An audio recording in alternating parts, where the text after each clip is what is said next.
വയനാട് ദുരിതാശ്വാസ ഫണ്ടിനായി കോൺഗ്രസിന് 2 ബാങ്ക് അക്കൗണ്ടുകൾ ഉണ്ട് എന്ന ആരോപണവുമായി CPIM രംഗത്ത്. ധനലക്ഷ്മിക്ക് പുറമെ ഫെഡറൽ ബാങ്കിലും അക്കൗണ്ട് തുറന്നു. 2024-ൽ രണ്ടാമത്തെ അക്കൗണ്ടിൽ നിന്നും ലക്ഷങ്ങൾ വരുന്ന തുക മറ്റൊരു അക്കൗണ്ടിലേക്ക് മാറ്റി. ഒരു പ്രവാസി മലയാളിയുടെ അക്കൗണ്ടിലേക്ക്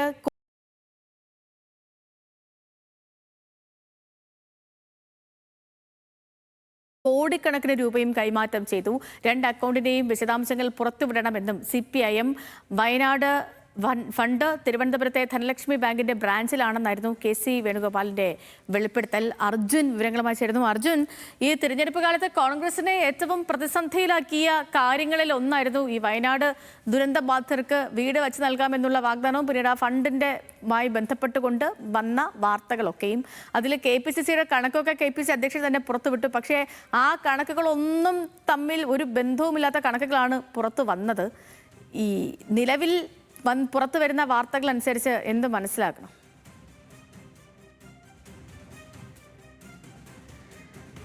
സേതു, ഗുരുതരമായിട്ടുള്ള ആരോപണമാണ് വയനാട് ദുരിതാശ്വാസ ഫണ്ടുമായി ബന്ധപ്പെട്ട് കോൺഗ്രസിനെതിരെ ഇപ്പോൾ CPIM ഉന്നയിക്കുന്നത്. CPIMന്റെ സോഷ്യൽ മീഡിയ ചുമതലയുള്ള MV നികേഷ് കുമാറാണ് ഫേസ്ബുക്കിലൂടെ ഇത്തരത്തിലൊരു ആരോപണം ഉന്നയിച്ചിട്ടുള്ളത്.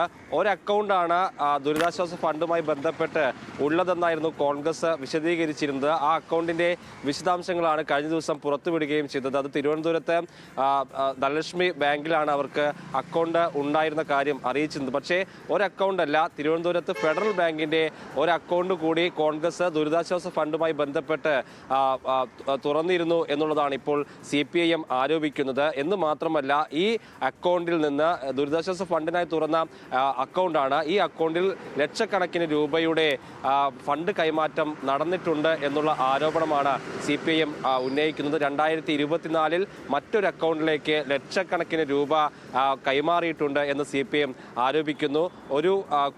ഒരു പ്രവാസി മലയാളിക്ക് ഭൂമി രജിസ്റ്റർ ചെയ്യാൻ എന്ന പേരിൽ കോടിക്കണക്കിന് രൂപ അയച്ചിട്ടുണ്ട് എന്നുള്ള ആരോപണം CPIM ഉന്നയിക്കുന്നുണ്ട്. ഈ അക്കൗണ്ടിന്റെ വിശദാംശങ്ങൾ കോൺഗ്രസ് ഇതുവരെ പുറത്ത് വിട്ടിരുന്നില്ല എന്ന് മാത്രമല്ല, ഒരു അക്കൗണ്ടാണ് ദുരിതാശ്വാസ ഫണ്ടുമായി ബന്ധപ്പെട്ട് തുറന്നിരുന്നത് എന്നാണ് കോൺഗ്രസ് പറഞ്ഞത്. ആ ഇടത്തേക്കാണ് 2 അക്കൗണ്ട് അവർക്ക് ഉണ്ടായിരുന്നു എന്നുള്ള കാര്യം CPIM ആരോപിക്കുന്നത്. ഇക്കാര്യത്തിൽ ഒരു വ്യക്തത വരുത്തേണ്ടത് കോൺഗ്രസ് ആണ്.